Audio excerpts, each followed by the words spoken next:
Hello, welcome to this video. ഇന്ന് ഞാൻ പറയാനുള്ള സങ്കീർത്തനം 116 ഒന്നാം വാക്യം. യഹോവ എൻ്റെ പ്രാർത്ഥനയും യാചനകളും കേട്ടതുകൊണ്ട് ഞാൻ അവനെ സ്നേഹിക്കുന്നു.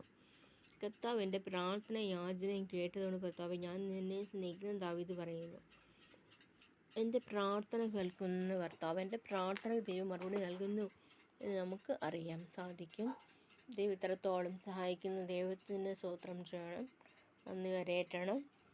രാവിലെ പ്രാർത്ഥിക്കാൻ പറ്റുന്നില്ല, മറ്റുള്ളവരോട് പങ്കിടണം. അന്നേരം പ്രാർത്ഥിക്കാൻ സാധിക്കും. കുടുംബമായി കഴിയുന്ന എത്രയോ പേര് അവരുടെ മധ്യത്തിൽ അതിരാവിലെ കുടുംബ പ്രാർത്ഥന ഉണ്ടെങ്കിൽ ദൈവം സഹായിക്കും. യഹോവ എൻ്റെ പ്രാർത്ഥനയും യാചനയും കേട്ടുകൊണ്ട് ഞാൻ അവനെ സ്നേഹിക്കുന്നു. അവൻ തൻ്റെ ചെവി എങ്കിലേക്ക് ചായ്ച്ചത് കൊണ്ട് ജീവകാലമൊക്കെ അവനെ വിളിച്ചപേക്ഷിക്കും. മരണപാശങ്ങൾ എന്നെ ചുറ്റി, പാതാള വേദനകൾ എന്നെ പിടിച്ചു, കഷ്ടസങ്കടം അനുഭവിപ്പിച്ചു. ആമീൻ, ആമീൻ.